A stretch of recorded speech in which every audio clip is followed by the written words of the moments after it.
Now, let's talk a little bit about something that I saw happen on YouTube these past couple of weeks. All right, and I'm going to be real with everyone, honest. I don't think that it's true. The bottom line is I've noticed just checking out certain things, like for example, certain videos that I've uploaded and stuff like that. It almost looks like views are like way down, all right? Now, most of you don't care about that. And honestly, I don't get paid off of views. So it doesn't matter to me that views are down. And overall, I've noticed that this month, the month of September, I'm doing just as fine as I did in August, all right? It's not like, oh my god, views are down and my business is doing terrible. It's not. It's actually doing just as well as it did in August. But according to YouTube, my views are down this month. So it makes no sense. My views are down, but I'm making the same amount of money. What? It doesn't make sense. I think YouTube is screwed up. I think that internally they've changed something. Because if you actually notice on YouTube, for the past couple of weeks, things have been being tweaked and being changed. For example, for like a whole day, comments weren't even showing up properly on videos. You couldn't even you could post, but then they wouldn't show up.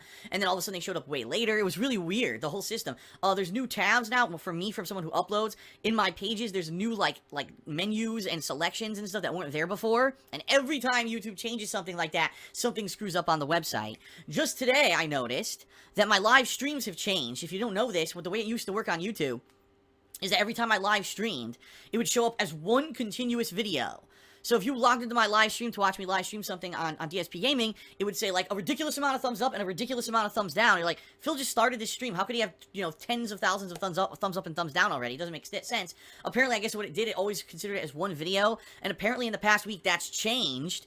And now it's actually making separate videos for each stream, which honestly should have been what it did since the get-go of streaming on YouTube. You see what I mean? Like, there's these things that are weirdly changing internally for YouTube. And I get the feeling because of all these things internally changing, it's screwing with other stuff as well. So I'll give you some perfect examples here. This past week, I started Banjo-Kazooie. I finished up games like Dead Rising, BioShock, and the views look terrible. Like, some of these, they're not even 1,000 views. And I'm looking at it like, but the comments, the amount of thumbs up and thumbs down are in line with what a normal playthrough video would have. How could the views be so much dramatically lower than what we're used to? Let's face it. A typical playthrough, if it's a long one or a drawn-out one or a retro game, probably gets around 1,000 views a video. If it's a more popular hyped game, now we're talking you can get tens of thousands of views, typically maybe around 5,000 on average if it's a long played-out playthrough. So I want you, the common viewer, to go to my channel and start watching. Wow, what happened to Phil's views? Is his business tanking? What's going on? No, not at all. In fact, like I said, I've been keeping tabs on everything going on recently, and I've been looking at the analytics and everything behind the scenes, and the money I'm bringing in is the same as it was last month, yet YouTube's telling me my views are down. It logically can't happen. If views are down, it means advertisements down, it means I make less money, but it's not. It's bullshit. So YouTube's fucked up. So don't be discouraged from watching any of the new playthroughs or things that I've been doing simply because the views aren't showing on the videos. The bottom line is I don't make money off of views anyway. I make money off of things like ad revenue and engagement and stuff like that. So that's the important thing, and I'm still doing just as well as I did last month, so don't worry and think, oh no, the sky is falling. Phil's business is falling apart. It's not. It's actually the complete opposite. I'm doing fine. I don't know why YouTube is reflecting like no one's watching these videos when that's not the case.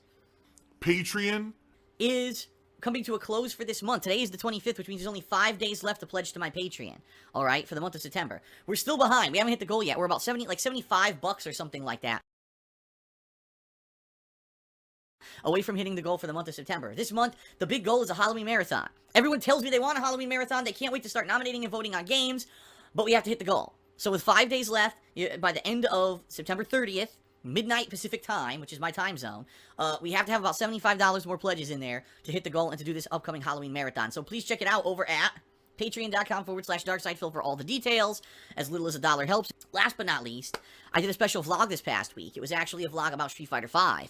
And it's a pretty informative one where I kind of go through the basis of what's happened with Street Fighter V over the course of this year, how basically the professional fighting game players, the ones who make a living playing fighting games, not necessarily win every tournament, but they live stream, they fucking take donations, they, on their streams, and, all kinds of shit like that on Twitch. They've got sponsorships from these fucking gaming companies, and all they're known for is playing competitive Street Fighter, alright?